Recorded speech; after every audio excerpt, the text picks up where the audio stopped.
লোকমান হাকিম তার সন্তানকে নিয়ে চলতেছেন। তার তো আর উঠো নাই, উট অথবা ঘোড়া থাকলে সফরের লম্বা সফর, মরুভূমি প্রান্তরে তো এইভাবে আগেকার যুগে এইভাবে রাস্তাঘাটে তো উন্নতি ছিল না, পাহাড়ের আঁকা বাঁকা এখন যেরকম রাস্তাঘাট হয়ে গেছে ওই সময় তো এমন ছিল না। লোকমান হাকিম হেঁটে হেঁটে সন্তানকে নিয়ে সফর করতেছেন। সফর করে করে এক পর্যায়ে লোকমান হাকিম মরুভূমি প্রান্তরের ঠিক মাঝখানে চলে গেলেন। দীর্ঘ পথ সফর করেছেন, রাত্রি যাপন করবেন। রাত্রি যাপন করলেন, সকালবেলা ভাবছেন আস্তে আস্তে করে আরেকটু হেঁটে হেঁটে আরেকটু সামনের দিকে আগাবেন, ওই পয়গম্বরের এলাকায় যাবেন। সেখানে গিয়ে সন্তানকে এই দৃষ্টান্তটা বোঝাবেন যে কেউ যদি বিপদে পড়ে সবর করে, সবর করার পরে আল্লাহ তাকে দুনিয়াতে সামান্য একটু বিপদে পড়ে সবর করলে ছোট পরীক্ষা দিয়ে আল্লাহ সে যদি পরীক্ষায় টিকতে পারে, ধৈর্য ধারণ করতে পারে, তার জন্য মহা পুরস্কার রয়েছে। এই দৃষ্টান্তটা বোঝানোর জন্যে লোকমান হাকিম সফর করতেছেন। ওই জায়গায় গিয়ে একটু থামলেন। পরের দিন চিন্তা করছেন যে সকালবেলা যখন সূর্যের আলো পরিপূর্ণভাবে উঠে যাবে আবার সফর শুরু করবেন। কিন্তু ঘটনাক্রমে কিতাবের মধ্যে লেখছে সন্তান যে এখানেই ছিল, বাবা আর সন্তান সকালবেলা একটু হাঁটাচড়া করতেছে, এমনিতেই দেখা যায় একটা মরা জানোয়ারের হাড্ডি, বিষাক্ত এক হাড্ডি গিয়া লোকমান হাকিমের সন্তানের পায়ের নিচে ঢুকে গেছে। যেই মুহূর্তে ঢুকছে, ঢোকা মাত্রই লোকমান হাকিমের ছেলের পায়ের ভিতরে ঢুকিয়া রক্ত পড়া বের হয়েছে। এদিক দিয়ে এমন এক অবস্থা হইতেছে যে লোকমান হাকিমের সন্তান তখন একটা কঠিন মুসিবতের মধ্যে পড়ে গেলেন। কিরে আমার এই কি হাল, এই কি অবস্থা। আমার বাইরে এবার খেয়াল করুন, লোকমান হাকিমের সন্তান বিশাল বড় আঘাত পাইলেন, ইনফেকশন হয়ে গেল। এই মরা জানোয়ারের হাড্ডি যখন পায়ের ভিতরে ঢুকে গেছে, ঢুকা মাত্রই ইনফেকশন হওয়া আরম্ভ হয়ে গেল, ফুজ বের হওয়া আরম্ভ হয়ে যাচ্ছে। যত সময় যাচ্ছে বোঝা যাচ্ছে লোকমান হাকিমের সন্তান আরো বেশি অসুস্থতা বোধ করতেছে। লোকমান হাকিম এবার চিন্তা করেন এইভাবে আমি কিভাবে আমার সন্তান নিয়ে সফর করব, কারণ হেঁটে হেঁটে সফর করা তো সম্ভব না। এতক্ষণ তো আমার সন্তান ভালো ছিল, এখন আমার সন্তান অসুস্থ হয়ে পড়েছে। পায়ের ভিতরে জানোয়ারের হাড্ডি ঢুকে আমার সন্তান ইনফেকশন হয়ে গেছে। যতক্ষণ না এটা পরিষ্কার না করব, যতক্ষণ না আমি তাকে ক্লিন না করব, সন্তান নিয়ে তো আর সফর করতে পারবো না। লোকমান হাকিম কঠিন পরীক্ষার মধ্যে পড়ে গেলেন। এমনি অবস্থায় লোকমান হাকিম হাত বাড়ায় দিয়া মহান আল্লাহর কাছে দোয়া করতে শুরু করলেন।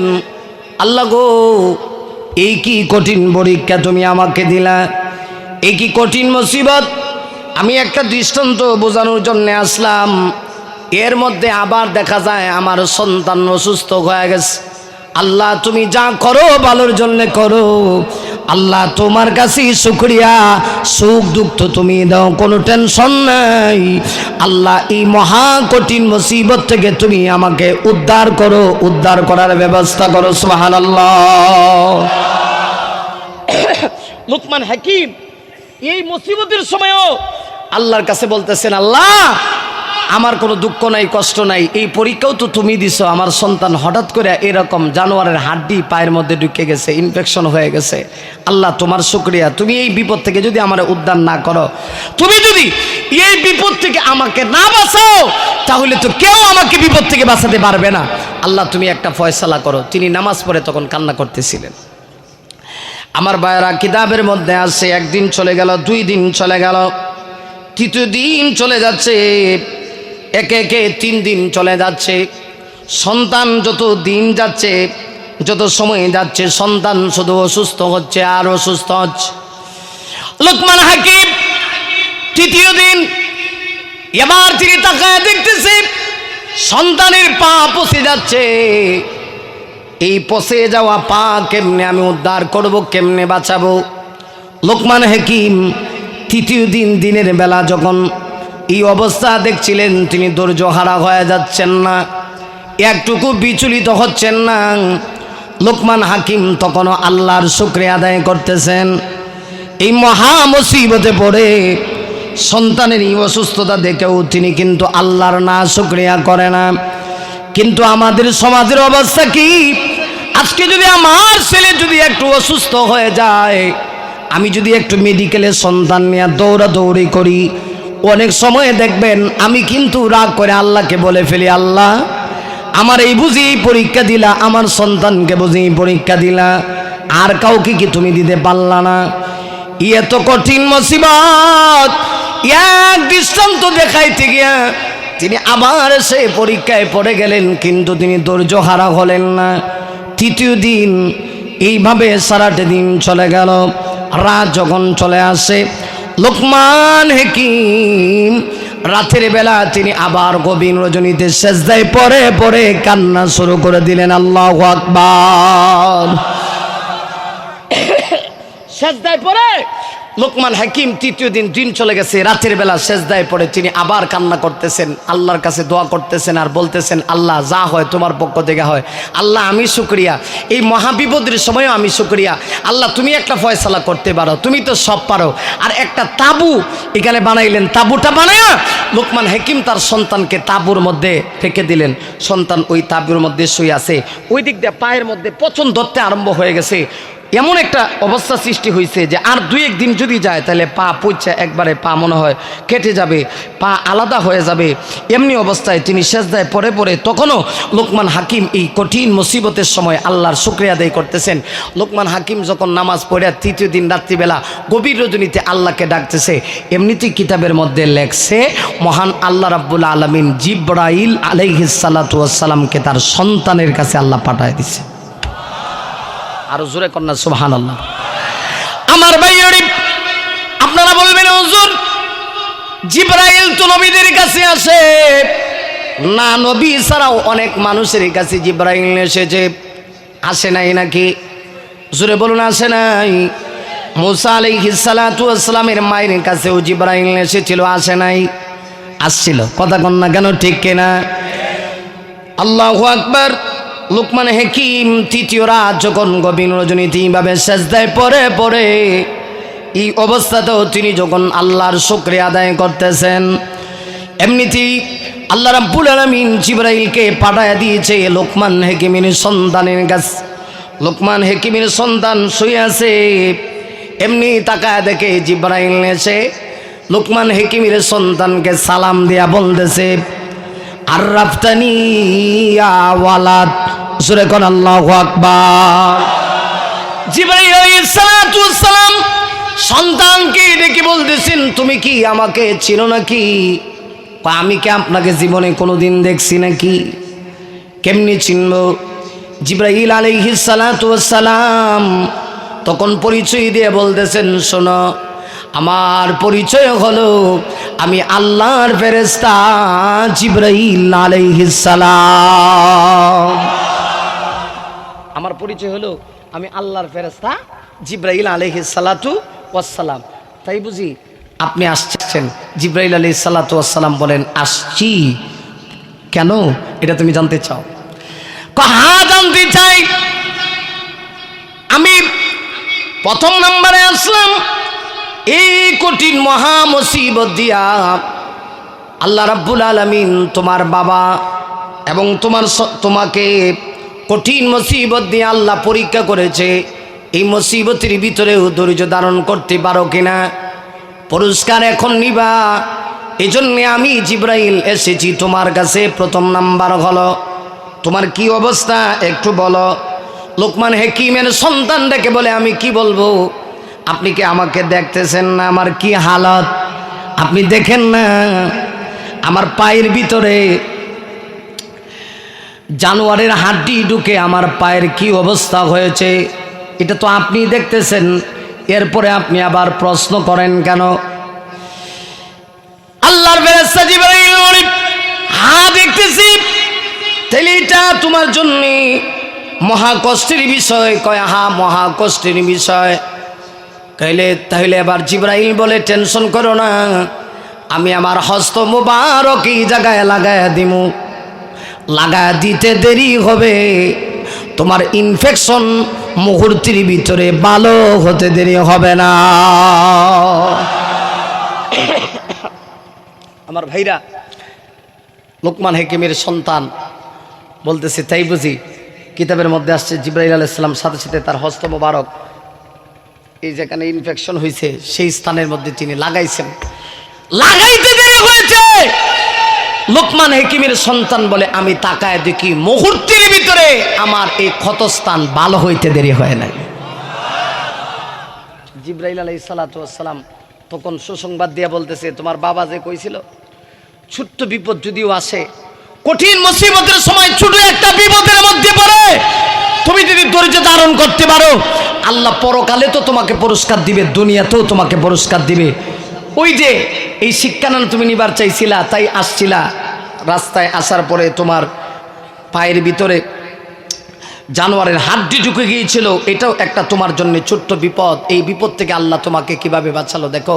এই বিপদে পড়ে তোমার বাবা এবং তুমি শুকরিয়া আদায় করছো, আল্লাহর শুকরিয়া আদায় করছো, অকৃতজ্ঞ হও নাই। এই জন্য আমি শুধু হস্ত মুবারক লাগাইছি, সাথে সাথে তোমার এটা ভালো হয়ে গেছে।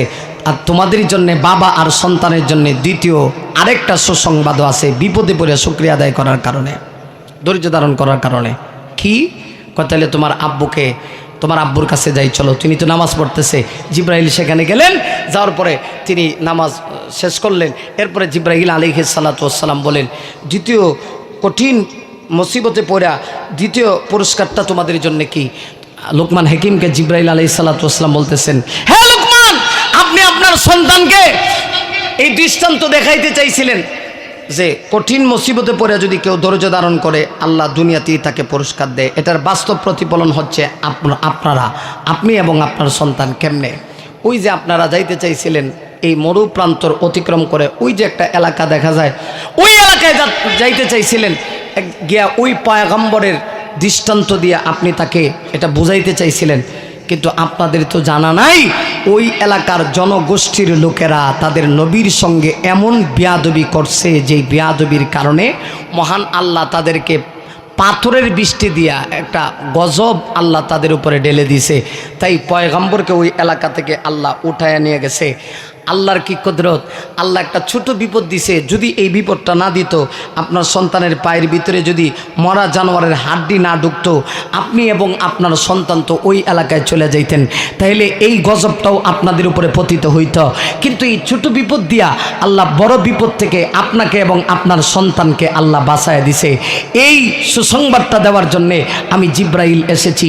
তাই তো আমি যেই কথা বলতে চাই, আজকে আমি কথা লম্বা করব না, কারণ আমার অনেক কষ্ট হচ্ছে। আপনারা আমার কথাগুলি বুঝতেছেন, আমি বুঝতেছি যে আমার আসলে অনেক কষ্ট হচ্ছে, কথা বের হচ্ছে না, গলার আওয়াজটা একদম বন্ধ হয়ে যাইতেছে। আমি যেই কথাটা আপনাদের কাছে বলতে চাই দ্ব্যর্থহীন কণ্ঠে, আজকে দেখা যাচ্ছে নানানভাবে আমাদের উপরে নির্যাতন আসতেছে, মুসিবত আসতেছে, আসতেই পারে। এই মুসিবতের সময় যদি আমরা ধৈর্য ধারণ করতে পারি, অবশ্যই আমাদের জন্য মহা পুরস্কার রয়েছে। কথা কোন ঠিক কিনা? ঠিক হয় আমরা এই পুরস্কার, হয় আমরা দুনিয়াতে দেখব, আর দুনিয়াতে যদি অন্তত পক্ষে এই পুরস্কার নাও দেখি, আখিরাতের জীবনে আল্লাহ এই কঠিন পুরস্কারটাকে অনেক গুণ বাড়ায়া আমাদের সামনে উপস্থাপন করবে। অতএব আমাদের মুসিবত হারা হওয়ার, মুসিবতে ধৈর্য হারা হওয়ার কোনো সুযোগ, আরো জোরে বলেন, মুসিবতে ধৈর্য হারা হওয়ার কোনো সুযোগ নাই। আল্লাহ রাব্বুল আলামিন বলেন, দুনিয়ার মানুষ, আমি তোমাদের কি কিছু পরীক্ষা নেব। আল্লাহ রাব্বুল আলামিন সেই কথাগুলি আমার তেলাওয়াতকৃত আয়াতগুলির ভিতরে বলেছেন। আল্লাহ রাব্বুল আলামিন বলেন, ওয়ালা নাবলুওয়ান্নাকুম বিশাইইম মিনাল খাউফি ওয়াল জুই ওয়া নাকসিম মিনাল আমওয়াল।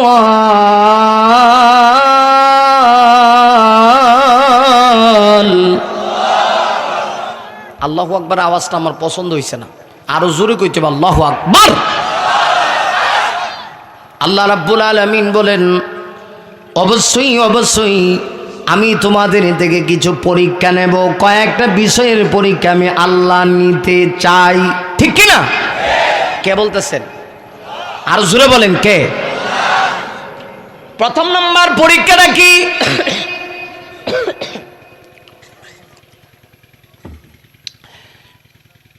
প্রথম নাম্বার পরীক্ষা কি?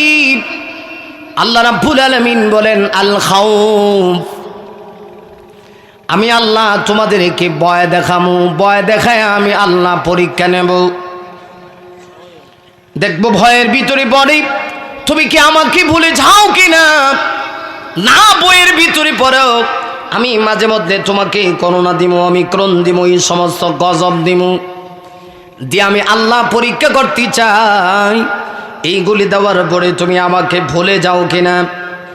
আজকে দুঃখজনক হলে সত্য, এইগুলি আসার পরে আমরা আল্লাহকে স্মরণ করব দূরের কথা, এইগুলি দিয়ে আল্লাহ যখন আমাদেরকে পরীক্ষা করে তখন আমরা ওয়াজ মাহফিলগুলি বন্ধ করে দিতে চাই, কোরআনের আওয়াজ বন্ধ করে দিতে চাই।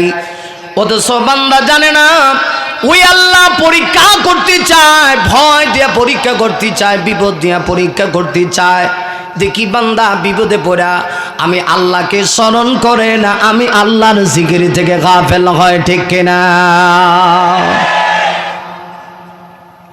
একটু খেয়াল করেন, এই আয়াতের সঙ্গে একটা হাদিস পড়েছি। আল্লাহর রাসূল বলেছেন আসাদুন নাসে বালাআন আল আম্বিয়া। এই পৃথিবীতে সবচেয়ে দামি মানুষ ছিলেন, আল্লাহর কাছে মাকবুল বান্দা ছিল কারা? যারা নবীগণ। নবীদের জীবনের উপরে সবচেয়ে বেশি বালা আসছে, মুসিবত আসছে। কেন? নবীরা ছিল আল্লাহর কাছে সবচেয়ে পবিত্র মানুষ, দামি মানুষ। আল্লাহ তাদেরকে পরীক্ষা করছেন, পরীক্ষা দিয়া আল্লাহ তাদের কাছ থেকে প্রমাণ করেছেন যারা এই পৃথিবীতে দামি মানুষ হবে এদের ভিতরে থাকবে পৃথিবীর কোনো কিছুর মহাব্বত নয়, একমাত্র মহাব্বত থাকবে কার? আল্লাহর মহাব্বত থাকবে। অত্যন্ত দুঃখ এবং পরিতাপের বিষয়, আজকে আমাদের অবস্থা এমন হয়েছে, আল্লাহ আমাদেরকে ভয় দেখায়া গজব দেয়া আমাদেরকে দেখে যে আমরা আল্লাহকে চিনি কিনা। আমরা দেখা যায় গজব আসলে পরে আমরা আরো আল্লাহর জিকির থেকে গাফেল হই। কথা কোন ঠিক কিনা? যে কারণে একের পর এক মুসিবত আমাদের উপর আসতেছে। আর না হয় মুমিনের উপরে মুসিবত একটা শেষ হওয়ার পরেই, একটা কষ্টের পরীক্ষার পরেই তার জন্য সুখ অপেক্ষা করে। এটা আল্লাহর কোরআন বলে। আল্লাহর কোরআন বলেছে ফাইন্না মাআল উসরি ইসরা, কষ্টের পরেই মানুষ সুখ পায়। রাত যখন গভীর হয়, যত অন্ধকার হয়, সুবহে সাদিক তত কাছাকাছি হয়। গর্ভবতী মহিলার পেটে ব্যথা যত বাড়ে, সন্তান প্রসব হওয়ার টাইম তত কাছাকাছি হয়। কথা কন না কেন? বুঝেননি আমার কথা নাকি? হ্যাঁ, গর্ভবতী মহিলার পেটের ব্যথা যখন বাড়ে, সন্তান প্রসব করার টাইম তত কাছাকাছি হয়। আজকে দেখা যাইতেছে আমাদের একের পর এক খালি মুসিবতই আসতেছে, আমরা তো সুখ দেখতেছি না। মুসলমানদের অবস্থা তো বেশি ভালো না। আল্লাহ কয় এগুলা তোদের হাতের কামাই, তোদের হাতের ফসল। আর না হয়ে পৃথিবীতে নবীদের উপরে যখনই আল্লাহ কোনো পরীক্ষা দিয়েছেন, এরপরেই কিন্তু দুনিয়াতেই, আখেরাতে তো তাদের জন্য মহা পুরস্কার আছেই, দুনিয়াতেই আল্লাহ তাদেরকে সম্মানিত করছেন। এরকম হাজারো দৃষ্টান্ত আছে। আল্লাহ বলেন তাই আমি তোমাদেরকে কয়েকটা বিষয়ের পরীক্ষা নিব। 1 নাম্বার ভয় দিয়ে খায়া পরীক্ষা নেব। 2 নাম্বার ওয়াল জু, আমি আল্লাহ তোমাদেরকে ক্ষুধার্ত রাখবো, অভাব অনাটন দিয়ে দিব। অভাব দিয়ে আমি দেখবো যে তুমি অভাবে পড়ে আমি আল্লাহকে চিনো কিনা। ভাইরা আমার, আমাদের সমাজের ভিতরে এমন কিছু লোক আছে, ওরা যখন অভাবের ভিতরে পড়ে যায়, দেখবেন গরিব বলে গজবটা বুঝি আল্লাহ আমাকেই দিল, আর কাউকে দিল না। কথা কোন ঠিক কিনা? হাসিনের কিছু লোক একটু যদি অভাবে পড়ে জায়গা কয় এই লন্ডনী সব কত টাকা পয়সা কামায়, আর আমি গরিব মানুষ, একবার খাইলে আরেকবার খাইতারি না। আল্লাহ বুঝি আমারই খালি এরম পরীক্ষা করে। আমার ছেলেটা অসুস্থ হয়ে থাকে বা 6 মাস, অথচ লন্ডন হিসাবে ছেলেটা দেখা যায় কত সুন্দর। এই মিয়া তুমি গরিব হইলে কি হয়েছে, তোমার দাম কত, তোমার মর্যাদা কত তুমি কি জানো? আল্লাহ তোমাকে একটু পরীক্ষা করতে চায়, যে তোমাকে এই অভাব অনাটনের সময় একটু পরীক্ষা আল্লাহ করতে চায়। তোমার সন্তান রে অসুস্থ দিছে, অভাব অনাটন আসছে, এই সময় যদি ধৈর্য ধারণ করতে পারো, অবশ্যই তোমার জন্য পুরস্কারের ব্যবস্থা আছে কিনা নাই? আল্লাহ পুরস্কার রেখে দিচ্ছে। ওয়াল খাউফ ওয়া নাকসিম মিনাল আমওয়াল, মাঝে মধ্যে আল্লাহ তোমার মাল নষ্ট করে দিব। ব্যবসার মধ্যে দেখবা যে পুঁজিবারটা যা আছে সব চলে গেছে গা। টেনশন করো না, যদি সবর করতে পারো পুরস্কার তোমার জন্য আছে। তোমার জানের উপরেও মাঝে মধ্যে মুমিনের জানের উপরেও আক্রমণ আসবে। এটা মুমিন যে যত শক্তিশালী হবে তার উপরে তত কঠিন পরীক্ষা আসবে। এই জন্যে প্রত্যেক যুগের নবীদের ওয়ারাস হচ্ছে উলামায়ে কেরাম, যে কারণে আলেমদের উপরে একের পর এক নির্যাতন আসতেছে। কথা বলছেন না কেন? ঠিক না বেঠিক? আলেমদের উপর নির্যাতন আসতেছে। ক্লিয়ার ভাষায় বলতে চাই, হক্কানি উলামায়ে কেরাম কারা? যদি আপনি তালাশ করেন, আমাদের দেশে আলেমদের অভাব নাই। আলেম আবার বিভিন্ন শ্রেণীর আছে। এক শ্রেণীর আলেম হলো দরকারি আলেম, আরেক শ্রেণীর আলেম হলো তরকারি আলেম। আছে কিনা? নাই। আরেক শ্রেণীর আলেম হলো সরকারি আলেম। কথা কন না কেন? আসেনি? আসেনি? তরকারি তরকারি চেনেননি? আলু মার্কা আলেম, এটা সব জায়গায় লাগানো যায়। হক কথাগুলি বলি না, কারণ তিনি জানে যদি হক কথা বলি জিলাপি খাইতাম না, হক কথা বললে মিষ্টি খাওয়া যাবে না, হক কথা বললে সমাজে মাথা উঁচু করে দাঁড়ানো যাবে না। এটা হলো তরকারি মার্কা, সবজি মার্কা আলেম। আরেক প্রকারের আলেম হলো যারা দরকারি আলেম। দরকারি আলেম কারা? যারা হক কথা বলতে গিয়া তার বুকে বুলেট আসবে তথাপি হক কথা বন্ধ করবে না। আমার উস্তাদ ছিলেন এই সিলেটের সিংহ পুরুষ, বাংলার ভাগ ছিলেন প্রিন্সিপাল আল্লামা হাবিবুর রহমান রহমতুল্লাহ আলাই। আপনারা তাকে ভালো করে জানেন। আমরা এই সিলেটে যে সমস্ত আলেমদেরকে নিয়ে গর্ব করি, এদের মধ্যে একজন ছিলেন প্রিন্সিপাল হাবিবুর রহমান। আমি তো তাকে নিজ চোখে দেখেছি। তার উৎসাহ উদ্দীপনায় আল্লাহ পাক আমাকে এই পর্যন্ত এনেছে। আমি দেখেছি উস্তাদ তো এমন ছিলেন বাতিলের মোকাবেলায়, যিনি পৃথিবীর কোনো বাতিল শক্তিকে ভয় পেতেন না। তিনি এমন ছিলেন, এই সিলেটের মাটিতে কনসার্ট হয়েই যাবে, প্রশাসন অনুমতি দিয়ে দিয়েছে। প্রিন্সিপাল হুজুর বলেছিলেন না, কনসার্ট হতে পারে না। প্রশাসন বলেছিল এটা উপরের নির্দেশ। প্রিন্সিপাল হুজুর বলেছেন আমারও উপরের নির্দেশ। গোটা পৃথিবী যিনি চালান, গোটা পৃথিবীর যিনি মালিক, কুল কায়নাতের মালিক, ওই মালিকের পক্ষ থেকে সিদ্ধান্ত হয়েছে সিলেটের মাটিতে কনসার্ট হতে পারে না। সত্যি সত্যি সেদিন আর সিলেটের মাটিতে কনসার্ট হয় নাই। আমরা সেই সমস্ত আলেম আকাবিরদের উত্তরসূরি, আমরাও বলতে চাই হকের মিশন নিয়ে আছি, হকের মিশন নিয়ে থাকতে চাই। যদি হকের পথে থাকতে গিয়া বুকের তাজা রক্ত ঢেলে দিতে হয়, বুকে বুলেট আসবে, তারপরে হকের আওয়াজ বন্ধ করবার কথা বল। ঠিক না বেঠিক? যদি এই মন মানসিকতা নিয়ে, এই মন মানসিকতা লালন করে যদি থাকতে পারেন, তবেই আপনার জীবনে আসছে আল্লাহর পক্ষ থেকে মহা পুরস্কার। আল্লাহ বলেন কয়েকটা বিষয়ের পরীক্ষা নিব। এর মধ্যে একটা হলো মাঝে মধ্যে আমি তোর মাল সামানাগুলি আমি নষ্ট করে দিব, তোমার ফল ফসল যা আছে সব নষ্ট করে দিব। এরপরেও যদি ধৈর্য ধারণ করতে পারো, তবে আল্লাহ বলেন ওয়াবাশশিরিস সাবিরিন, এদের জন্য কি আছে? সুসংবাদ। সুবহানাল্লাহ কান, আর জোরে কোন সুবহানাল্লাহ। এবার শুনুন সবরকারীদের জন্য কি সুসংবাদ। আপনারা এবার মনোযোগ লাগান, খুব মনোযোগ লাগান। তবে লম্বা সময় কথা হবে না, আমি কালকে থেকে একটু ঠান্ডা বোধ করতেছি। বক্তাদের জন্য এটা বড় কষ্টকর। আর আমার কাছে মনে হচ্ছে যে এখন সর্বনিম্ন তাপমাত্রা চলতেছে। এমনি গলায় কোনো প্রবলেম নেই, বাট কিন্তু প্রচুর পরিমাণে সর্দি আছে। সর্দি থাকলে আসলে কথা বলা যায় না, প্রচুর পরিমাণে সত্যি। আর আমার তো এমন হয় যে সপ্তাহে 4 দিন 5 দিন রাস্তায় শুধু গাড়িতেই থাকি, ঘুমানোর কোনো সুযোগ থাকে না। অনেক দূর দূরান্তে সফর করতে হয়, তো শরীর এমনি ক্লান্ত থাকে। এর মধ্যে যদি আবার একটু ঠান্ডা লাগে, এটা বড় কষ্টকর।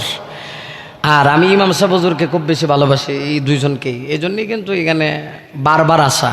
তাহলে আমার মেজাজ এরকম নাই, 1 বছর যেখানে যাই দ্বিতীয়বার খুব কমেই যাই। দাওয়াত দিলে আমি রাখি না, এটা আমার অভ্যাস, আমার মেজাজ। একজনে এক মেজাজ লই ঘুরায়, এটা আমি মেজাজ লই ঘুরাই, তাহলে কী করবো বুঝেন নাই? কিন্তু এরপরেও গতবারও আসছিলাম শুধু মহব্বতে, এবার আসছি। খুব খেয়াল করে এই পরীক্ষাগুলি আল্লাহ বলেন ভয় দেখায় পরীক্ষা নিব, ক্ষুদা অভাব দিয়া পরীক্ষা নিব, এরপরে ওয়ানাকসিম মিনাল আমওয়াল, মাল নষ্ট করে পরীক্ষা নিব, ওয়াসসামারাত, ফল ফসল যেগুলো আছে এগুলো নষ্ট করে আমি পরীক্ষা নিব। জানের উপরে আক্রমণ আসতে পারে, নফসেরও পরীক্ষা নেব। যদি এই পরীক্ষাগুলির ব্যাপারে তোমরা সফল হতে পারো, সবর করতে পারো, এই পরীক্ষাগুলিতে যদি তোমরা টিকতে পারো, তবেই তোমাদের জন্য রয়েছে মহা সুসংবাদ। সুসংবাদটা কি? আল্লাহ রাব্বুল আলামিন তোমাদেরকে ইহকালে তো বদলা দিবেনই, পরকালে আল্লাহ তোমাদেরকে জান্নাতে এই পরীক্ষাগুলির বদলা দিবেন হাজার গুণ কোটি গুণ বাড়ায়া। জোরে কোন সুবহানাল্লাহ। আসল মানুষ বিপদে পড়লে সবর করলে তারে আল্লাহ কেমন পুরস্কারটা দেয়।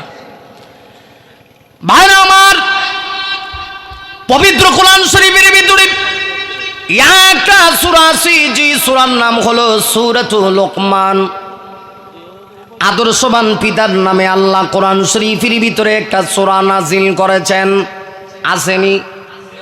কথা কন না, আরো জোরে বলুন না, আসেনি? এই পৃথিবীতে আপনি আমি বাবা হতে পারি, কিন্তু কয়জন আদর্শবান পিতা হতে পারছে? আল্লাহ রাব্বুল আলামিন কোরআন শরীফের ভিতরে এক দুইটা সূরা না 114 খানা সূরা নাযিল করেছেন। এর ভিতরে একটা সূরার নাম হলো সূরা লোকমান। পৃথিবীর শ্রেষ্ঠ জগৎ বাসা একজন আদর্শবান পিতার নামে আল্লাহ লোকমান হাকিমের নামে কোরআন শরীফের ভিতরে একটা সূরা আল্লাহ নাযিল করেছে।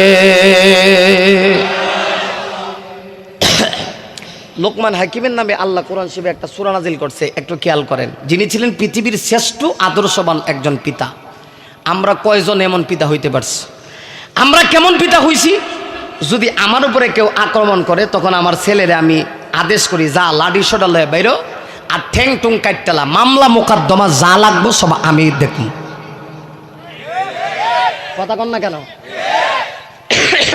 কিন্তু লোকমান হাকিম এমন একজন ব্যক্তি ছিলেন, এমন আদর্শবান পিতা ছিলেন। খেয়াল করেন, আল্লাহ কোরআন শরীফের ভিতরে 114 খানা সূরা নাজিল করছে। এর ভিতরে একটা সূরা তার নামে আল্লাহ নাজিল করছেন, তার নামে নামকরণ করছেন। অথচ পবিত্র কোরআন শরীফের ভিতরে 114 খানা সূরা আছে। আল্লাহর তো কারো কাছ থেকে কর জানিয়ে কোনো সূরা কোরআন শরীফে স্থান দেওয়ার কোনো দরকার নাই। আল্লাহ লোকমান হাকিমের নামে কোরআন শরীফের ভিতরে একটা সূরার নামকরণ করলেন, পাশাপাশি তার কিছু নসিহা, তার কিছু উপদেশ আল্লাহ তুলে ধরলেন। জোরে কোন সুবহানাল্লাহ। কেন তুলে ধরছেন? তার নসিহাগুলি আল্লাহর কাছে খুব বেশি পছন্দনীয় হয়েছে, ঠিক কিনা? আল্লাহর কাছে কি ওয়াজের অভাব আছে? কথা কয় না, ওয়াজের অভাব আছে? আল্লাহ কি ওয়াজ কম জানেন? কিন্তু লোকমান হাকিমের নসিহাগুলি আল্লাহ তুলে ধরলেন কেন? এখান থেকে আমাদের শিক্ষা আছে কিনা? নাই, শিক্ষা আছে। লোকমান হাকিম তার সন্তানকে অনেকগুলি নসিহা করেছিল। আল্লাহ রাব্বুল আলামিন এই সূরার ভিতরে লোকমান হাকিমের সেই নসিহাগুলি তুলে ধরেছে। এর ভিতরে একটা নসিহা হলো, তিনি তার সন্তানকে যতগুলি নসিহা করেছিলেন, একটা নসিহা হচ্ছে ওয়াসবির আলা মা আসাবাক। লোকমান হাকিম তার সন্তানকে ডেকে বলেন, হে কলিজার টুকরা সন্তান, তোমার উপরে যখন কোনো মুসিবত আসবে অবশ্যই তুমি সবর এখতিয়ার করবে। মহা কঠিন মুসিবত যদিও তোমার উপরে চলে আসে, সাবধান সন্তান, তুমি কিন্তু ওই সময় ধৈর্য হারা হবে না, ঠিক কিনা? কঠিন বিপদ আসছে তখন তুমি সবর করবে, সবর করবে, সবর করবে। যদি করতে পারো, দুনিয়াতে ছোট একটা বিপদ দিয়ে আল্লাহ তোমাকে পরীক্ষা করবে, সেখানে যদি তুমি সবর করতে পারো, আল্লাহ তোমার জন্য দুনিয়াতেই মহা পুরস্কার রাখবে। কারণ কষ্টের পরে রয়েছে সুখ, রয়েছে আনন্দ রয়েছে।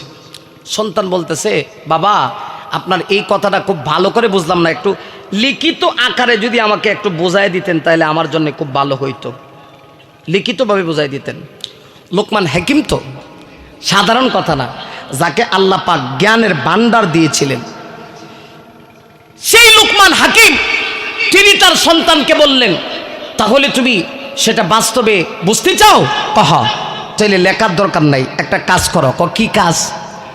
চলো আমি তোমাকে নিয়ে ওই যে মরুভূমি প্রান্তরে দেখা যাচ্ছে, দীর্ঘ পথ অতিক্রম করে সফর করে মরুভূমির ওই পারে একটা এলাকা আছে, ওই এলাকায় আমি তোমাকে নিয়ে যাবো। কেন যাবো জানো? ওই এলাকায় একজন পয়গাম্বর আছে, যেই পয়গাম্বরের এলাকায় গেলে পয়গাম্বরকে দিয়া এই দৃষ্টান্তটা আমি তোমাকে বুঝাই দিব, তখন তোমার একেবারে বুঝে আসবে। তাইলে তুমি আমার সঙ্গে চলো, তোমাকে নিয়ে আমি ওই এলাকায় সফর করতে চাই। লোকমান হাকিমের ছেলে বলে, বাবা তাইলে অবশ্যই আপনার সঙ্গে আমি সফর করব, চলুন আপনি আমাকে নিয়ে ওই এলাকায় চলুন। এবার লোকমান হাকিম তার সন্তানকে নিয়ে সফর করতেছেন মরুভূমি প্রান্তরে। তিনি তো খুব গরিব ছিলেন, গরিব ছিলেন না, অনেক গরিব ছিলেন। তিনি একজন গোলাম ছিলেন, তিনি একটা দাস ছিলেন। আপনারা জানেন যে লোকমান হাকিম এমন ব্যক্তি ছিলেন যার চেহারাও খুব সুন্দর ছিল না। আমাদের এই সিলেট অঞ্চলের ভাষায় বাট্টি ছিল, বাট্টি, নাক ছিল মোড়া, ঠোঁট ছিল মোড়া। কিন্তু আল্লাহর কাছে এই নাক মোড়া ঠোঁট মোড়া দিয়ে কোনো মানুষের মর্যাদা বাড়ে না, মর্যাদা বাড়ে তাকওয়া দিয়া। কথা কোন ঠিক কিনা? একটু চা রাখেন।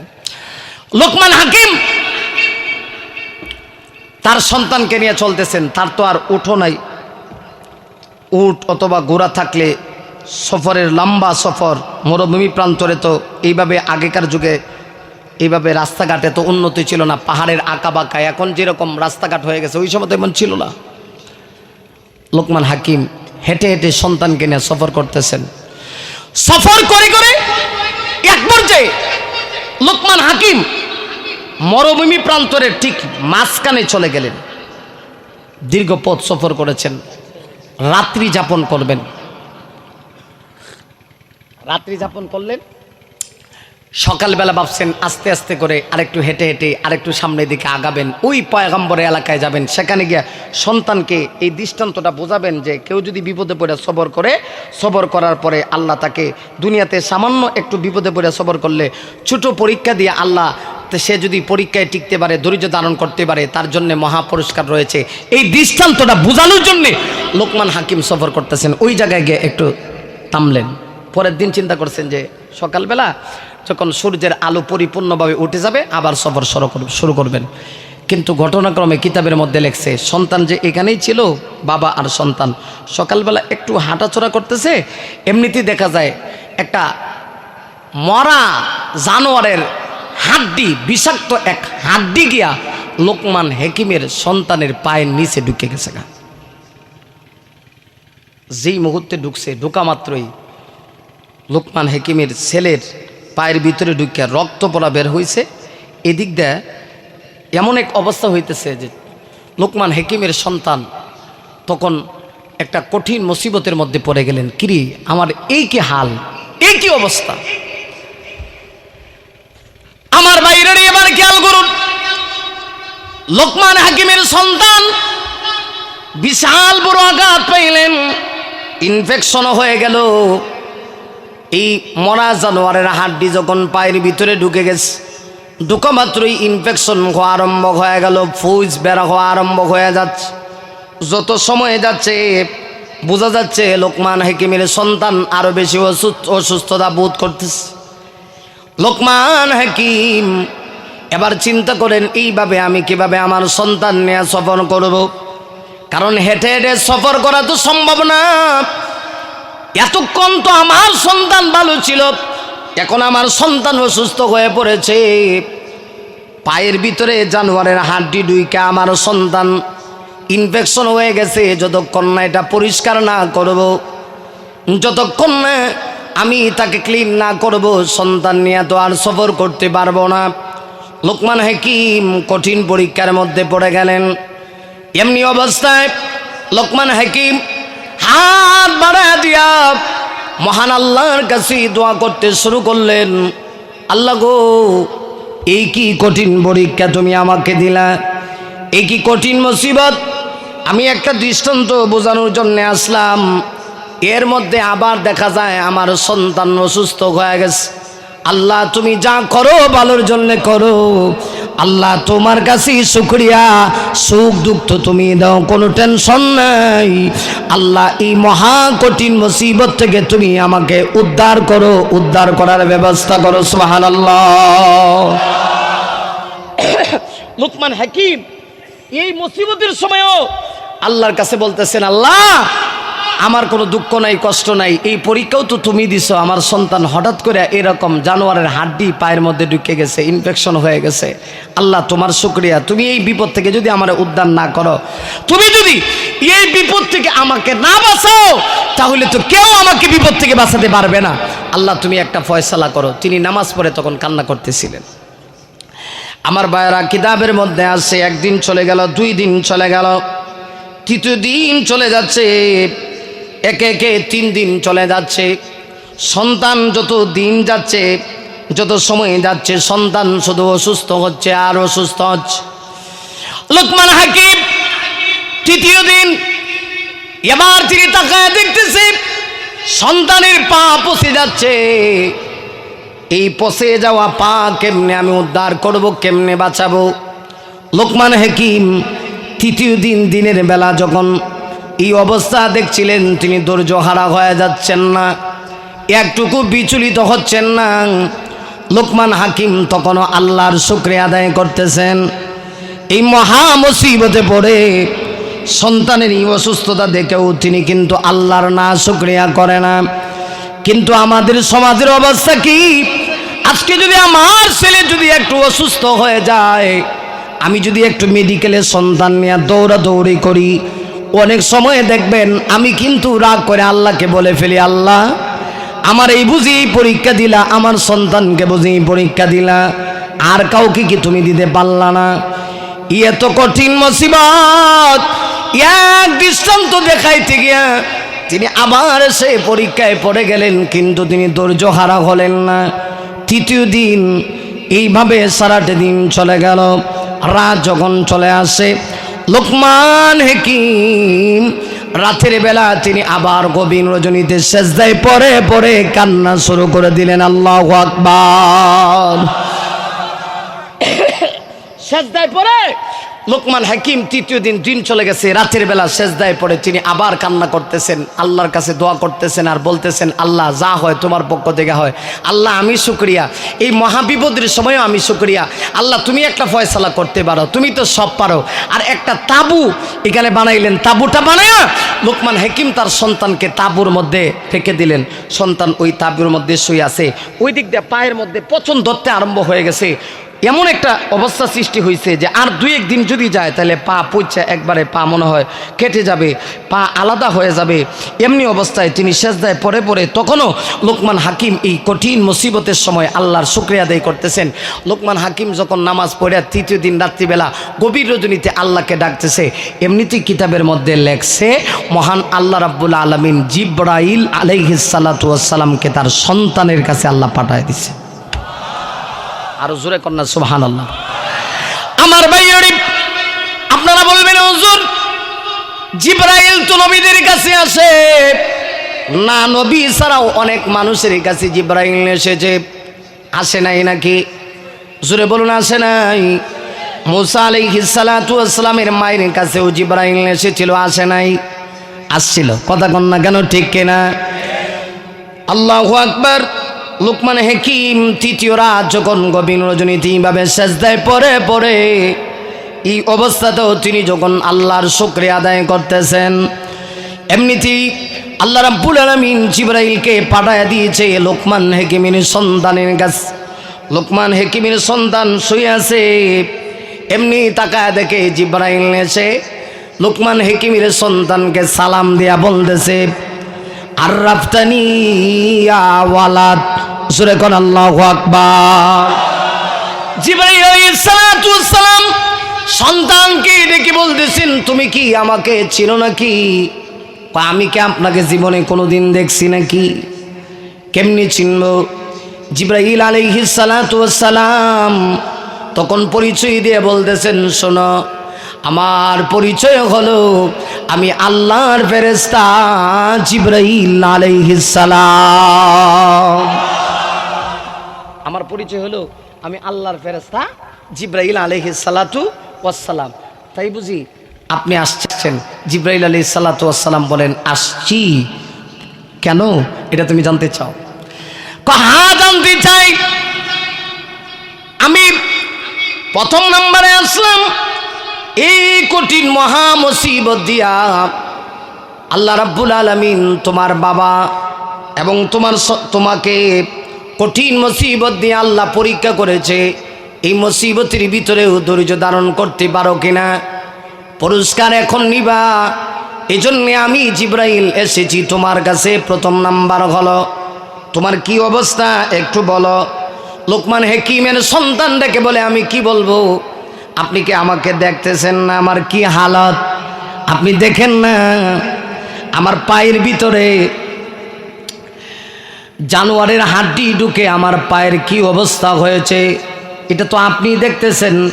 এরপরে আপনি আবার প্রশ্ন করেন কেন? আল্লাহর ফেরেশতা জিবরাইল বলে হ্যাঁ দেখতেছি। তাহলে এটা তোমার জন্য মহা কষ্টের বিষয়? কয় হ্যাঁ মহা কষ্টের বিষয়। তাহলে এবার জিবরাইল বলে টেনশন করো না, আমি আমার হস্ত মুবারক এই জায়গায় লাগায়া দিমু। লাগায়া দিতে দেরি হবে, তোমার ইনফেকশন মুহূর্তের ভিতরে ভালো হতে দেরি হবে না।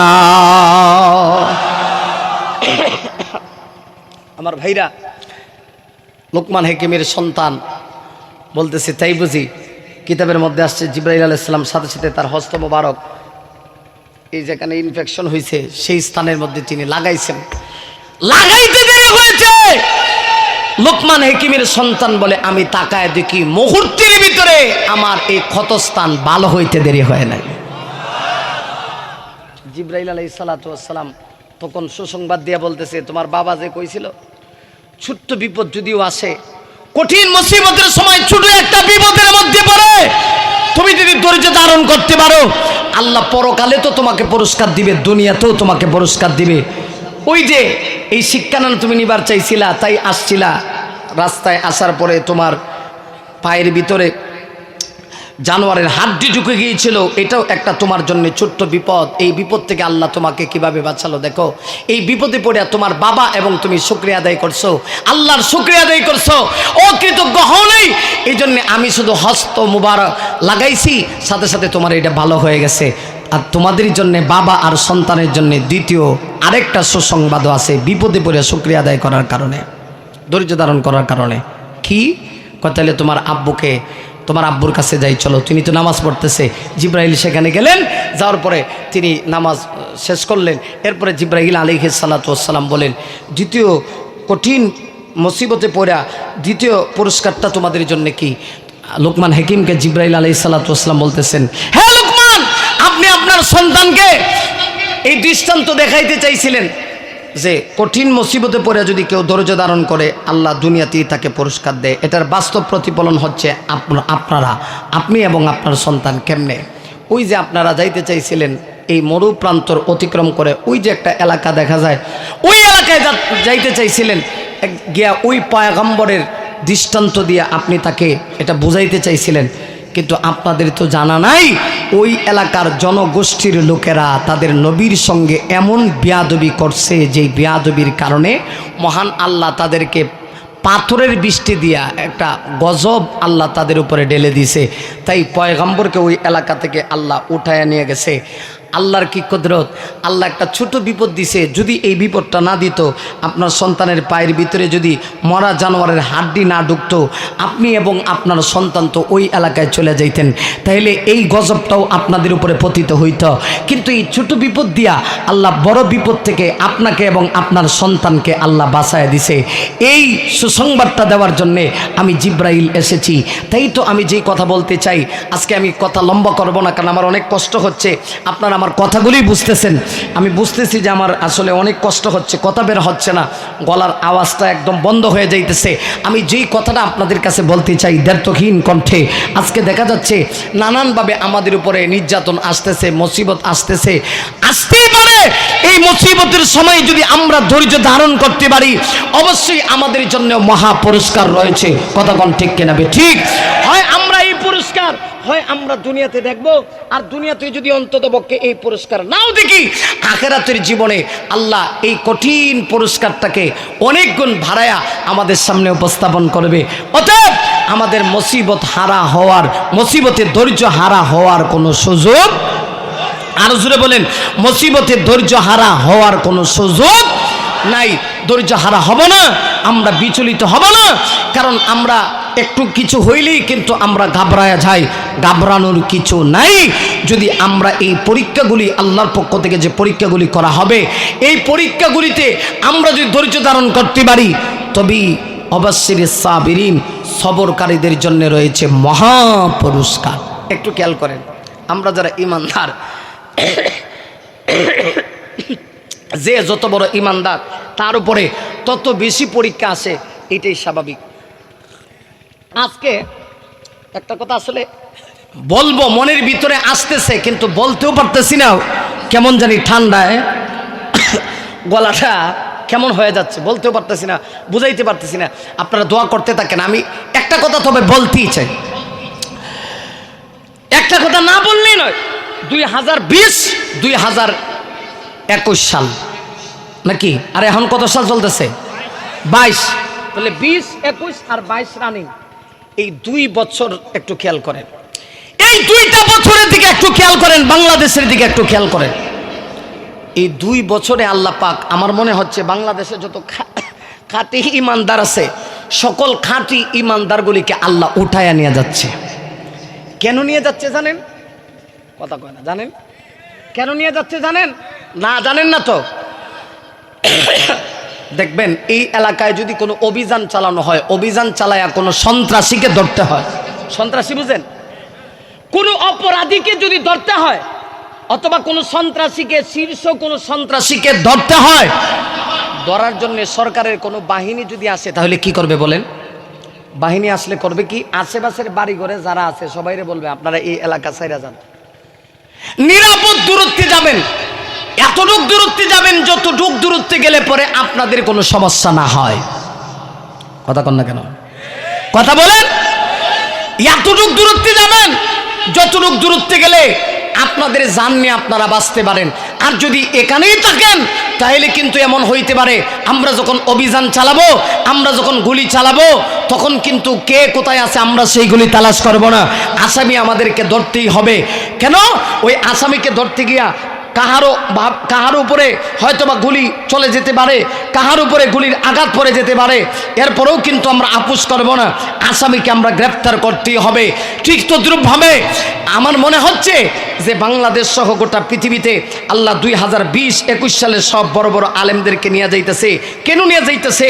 আমার মনে হইতেছে, মনে হয় আল্লাহর বাহিরি কোনো একটা মহা গজব নিয়ে আসবে, যেই গজবে আমরা ধ্বংস হয়ে যাব।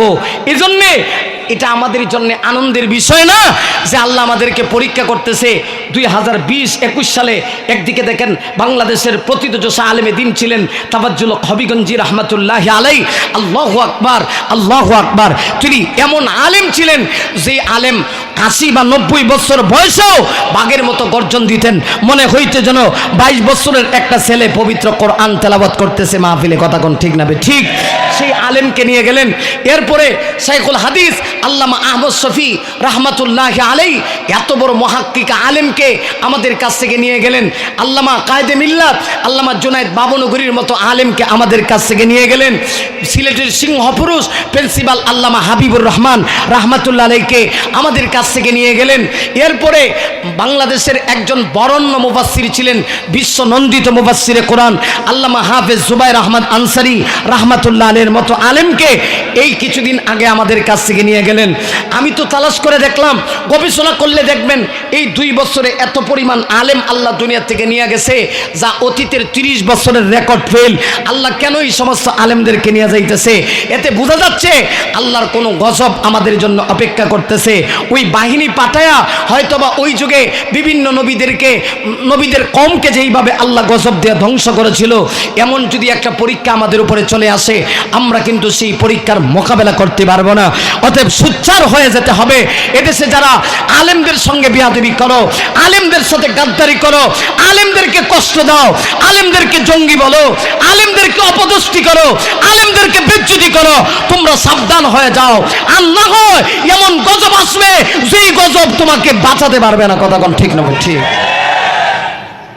এমন একটা মুসিবত আমার মনে হয় বাংলাদেশের জন্যও আসতেছে, বাংলাদেশের জন্যও আসতেছে। আজকে নষ্টা গায়িকার দাম আছে, আলেমের দাম নাই। কথা বলেন না কেন? আমি শেষ পর্যায়ে একটা কথা বলতে চাই, জুড়ে বলতে হবে কথা, কোন ঠিক না ঠিক?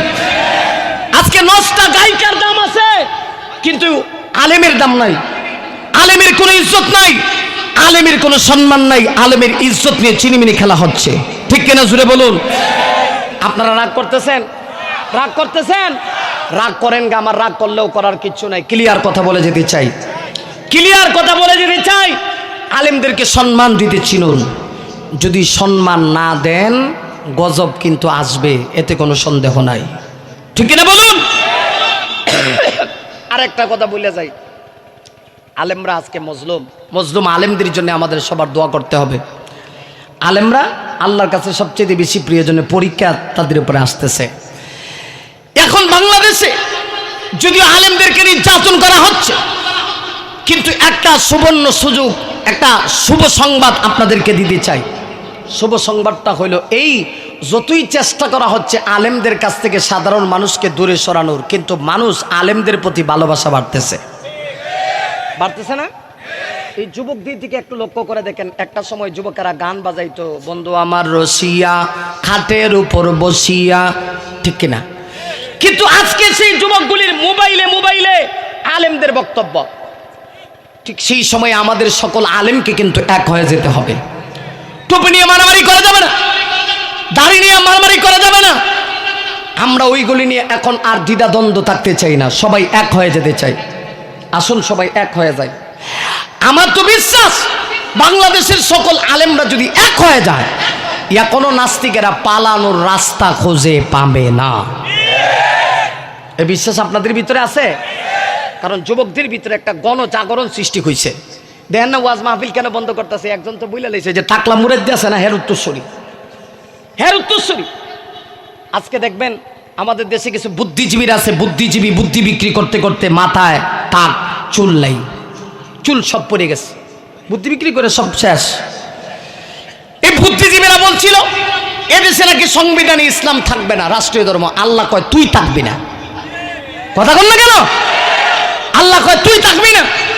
বাস্তবে আল্লাহ দেখাই দিলেন, যেই লোকটা অল্প কিছুদিন আগে হিরো ছিল, আজকে সেই লোকটা জিরো হয়েছে। কালকে হয়তো বা অনেকেই দেখছেন, তার চেহারাটা দেখছেন না, শুকায় কঙ্কাল হয়ে গেছে, এবং কি সুন্দর আল্লাহর বলির মতো তিনি ওয়াজ করতেছেন, নসিহত করতেছে। কিন্তু কিছুদিন আগেও তার জবান থেকে এই কথা শুনেছি, তারই একটা উত্তরসূরি, সে বলছে এই দেশে নাকি ওয়াজ মাহফিলের মাধ্যমে মানুষ ধর্মান্ধ হয়ে যাচ্ছে। অথচ আমি এই কথা ক্লিয়ার ভাষায় বলতে চাই, আমার দেশে হাজারো এরকম আলেম আছে, যেই সমস্ত আলেমদের 1-1.5 ঘন্টার বয়ান শুনে ডাকাতি সাইরে আল্লাহর ওলি হয়েছে। কথা কন না? ডাকাতি সারিয়ে দিছে, চুরি সারিয়ে দিছে, জিনাকুর জিনা সারিয়ে দিছে, হাইজাকার গিরি সারিয়ে দিছে। এরকম হাজারো প্রমাণ আছে। অতএব ক্লিয়ার ভাষায় বলতে চাই, আলেমদেরকে সম্মান দেন, আলেমদেরকে ইজ্জত দেন, মোহাব্বত করে বুকে জড়ায় নেন। তবে আনন্দের খবর হচ্ছে এই, যেইভাবে আমার দেশে মানুষ ইসলামের দিকে দাবিত হচ্ছে, ইউটিউবের মাধ্যমে ওয়াজ মাহফিলগুলি শুনতেছে, এতে বোঝা যাচ্ছে আগামী দিনের বাংলাদেশ কোরআনের বাংলাদেশ, আগামী দিনের বাংলাদেশ ইসলামের বাংলাদেশ, আগামী দিনের বাংলাদেশ আলেম ওলামার বাংলাদেশ। ঠিক আছে তো ইনশাআল্লাহ? আমি আর আজকে বেশি কথা বলবো না, আমি শেষ করে দিব, কারণ আমার কষ্ট হচ্ছে। আর এই বছর কোনোদিনই ওয়াজ করে এত কষ্ট হয় না, আজকে যে কষ্ট হচ্ছে এটা কারণ আছে। হঠাৎ করে প্রচুর পরিমাণে ঠান্ডা লেগে গেছে, সর্দি লেগেছে, কিচ্ছু করার নেই। ঠান্ডা আর সর্দি যখন লাগিয়ে যায়, বক্তার আওয়াজ কন্ট্রোলের ভিতরে থাকে না। এরপরেও আমি ওয়াদার রক্ষার্থে আপনাদের এখানে আসছি। আল্লাহ যে আমাকে আনাইছে, এটা আমি শুকরিয়া আদায় করি। শেষ পর্যায়ে আপনাদের কাছে এই কথা বলতে চাই, আপনারা ধৈর্য হারা হয়েন না, আলেমদের সাথে তাইকেন, আলেমদেরকে ভালোবাসেন। আল্লাহ রসুল বলেছেন, আলমার ওমা আমান আহাব্বা ইয়াউমাল কিয়ামা, দুনিয়াতে যার যার সঙ্গে মহব্বত তার সাথে তার কিয়ামত, যে যাকে ভালোবাসে তার সঙ্গে তার হাসর হবে, নসর হবে। আল্লাহ রাব্বুল আলামিন যেন কিয়ামতের দিন ওই সমস্ত খাঁটি ইমানদার, যাদের উপরে আল্লাহ পরীক্ষা করে, ইমান নামক কষ্টি পাথর দিয়ে যাচাই বাছাই করে, যাদের ইমানকে আল্লাহ পরীক্ষা করে আল্লাহ পুরস্কার দিবে হাসরের মাঠে, আল্লাহ যেন তাদেরই সঙ্গে আমাদেরকে জান্নাত নসিব করে দেয়। সবাই বলি আমিন। কেউ উঠবেন না, উঠবেন না। শেষ পর্যায়ে আমি আপনাদের কাছে জানতে চাই, এই মাহফিলটা কিয়ামত পর্যন্ত থাকবে, মাদ্রাসাটা কিয়ামত পর্যন্ত থাকবে, এটা কি আপনারা সবাই চান? কারা কারা চান না হাত ওঠান? চান না মানে আপনারা আসলে জোশে হুশ নাই। কারা কারা চান হাত ওঠান? হাত ওঠান তো দেখি। নারে তাকবীর! আরো জোরে আওয়াজ করেন।